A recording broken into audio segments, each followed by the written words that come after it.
iPhone 5 and 5C made some big news and were some of Apple's most popular and important iPhones. The iPhone 5 was the first phone to get a bigger screen from Apple. And from that point on, we kept seeing bigger and bigger phones until we have what we have today, this giant phone, which all came thanks to the increased size of the iPhone 5. The iPhone 5C was Apple's first cheap iPhone that was aimed at more people than ever before and targeting a lot of the Android market share. From then on, we saw the iPhone SE, the iPhone XR, and the iPhone 11, which are all targeted now at the budget market of Apple's lineup. These two are some of the most important iPhones in Apple's lineup, and I have them right here. The only issue is that they don't work. Now, I spent $12 and $13 for these iPhones. I don't know what's wrong with them, what needs to be fixed or changed, or anything like that. So in this video, we're going to be fixing up these iPhones right here and getting these important classics up and running like brand new. So I bought these iPhones on Mercari. You can get them on eBay as well. This iPhone 5 was $12, and the description said that they got this phone. They don't have a charger for it, so they don't know if it turns on or if there's anything wrong with it. Okay, a little weird story, but whatever. This iPhone 5C was $13. This one was specifically said that it works. There was a picture showing that it works, but it is iCloud locked. So I do know what's wrong with this iPhone.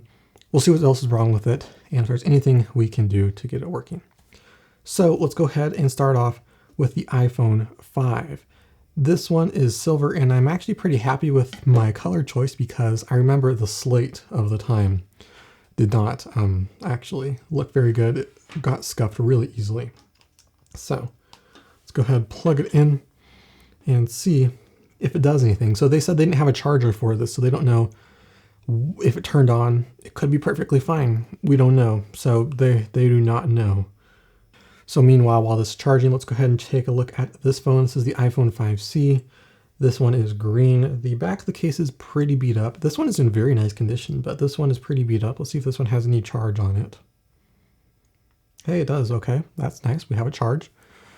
And so far, impressions of the screen, while very low resolution, it looks to be in pretty decent shape, although dusty.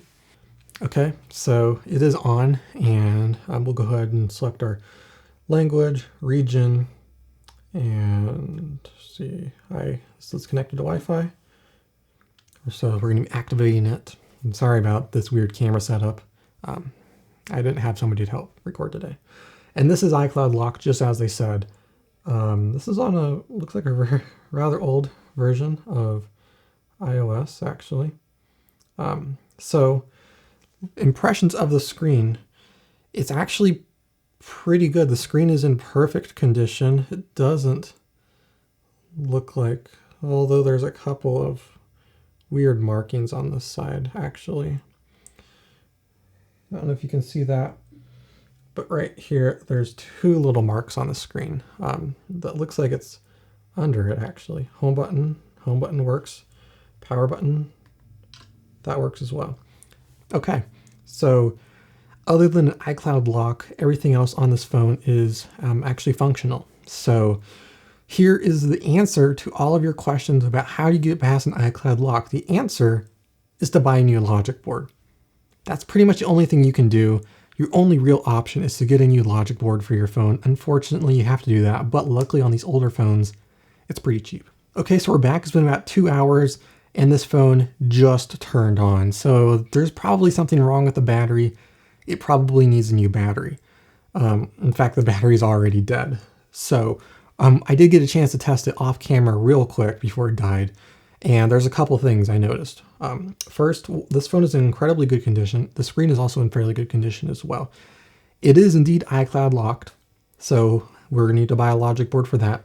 And the power button doesn't work. So when we tear this apart, we'll see if there's maybe something that's blocking the power button or what's going on. So power button doesn't work, and it needs a new logic board. So let's go ahead and buy our parts. We'll be back in about a month once they come from China, and let's get fixing these iPhones. All right, so it has been about a month. We have the logic boards here. They cost around $25 a piece. These are fairly old phones, so you can get these logic boards for pretty cheap. Newer phones, like even the iPhone SE, it's like $50 to $80 for a logic board. So it's really only going to make sense if you want to do an older phone like this one. But it is a fairly reasonable deal. I got these from AliExpress. I made sure they were iCloud unlocked. That is the most important thing. If you find a really cheap logic board, chances are it's iCloud locked. So make sure you check out that before you buy any of these. So let's go ahead and get these installed in the phones, and we will see how everything works. All right, we are back. The installation was successful on all of these phones. It only took me maybe about 45 minutes per device, and that was mainly because I had issues getting the screen back on. The screens are the most difficult part to do on these phones, and it actually made my life a lot easier that these don't have Touch ID. If you have Touch ID, that is a lot of extra work you have to do. So we got our logic boards right here, and a couple things I noticed when doing this. First of all, the iPhone 5 versus the 5C, there's actually been several internal changes, things I noticed when swapping out these logic boards. For example, the iPhone 5 has this interconnect cable right here, which connects your buttons, and it basically just links the connection between the top and the bottom of the logic board just to move that signal. That is gone on the 5C. It's much simpler. The camera module is built into the phone on the 5C, where it's actually attached through pins on the logic board on the iPhone 5. So when you pull your logic board out, the camera comes with it. It's a little more finicky to get it reinstalled on the iPhone 5, and it's more simplified on the 5C. So talking about the success of these projects, I was able to get everything working perfectly fine on the iPhone 5. I said the power button did not work, and I did take it out partially, and it didn't look like there's any obstructions. I actually kind of forgot about it after the phone was halfway reinstalled. So it still doesn't quite work, but I have been able to work with it somewhat, and the half of the button works now. So that's good enough for me. Other than that, everything is in perfect working order. I said the battery might have been bad or something. It might have just been really low because I charged this to 100% and it's been sitting for a couple of days and it's at 81%. So it's died a little bit, but the battery is okay enough. So it's not in need of replacement. The iPhone 5C, on the other hand, is in need of much love. I'm not the first one to open up this phone. In fact, on the 5C logic board, there's some writing in red. You can see that right there. It's not on this one. This one looks very clean. This one's got fingerprints and goop all over it. So maybe the logic boards were in place before. I don't know. The battery has been replaced on the 5C, so that's probably why it worked. It's a fairly new battery, apparently. Also, there was a screw missing from the cover, the metal shield that goes on top of the ribbon cables for the screen. That was missing. It was actually inside the phone by the battery. That doesn't sound very good. So whoever put this together didn't do that great of a job. Now, I did have issues with this screen on the 5C, and I'll show you what I mean. So if we go ahead and wake this up right here, as you can see, it's very contrasty. Let me pull out my phone here and show you what we're doing. As you can see, the screen is very contrasty. If we put this alongside the 5 here, you can see that the 5 looks a little bit better, a lot better actually. And if we go ahead and press on the top of the screen right here, ooh, yeah, that's not good.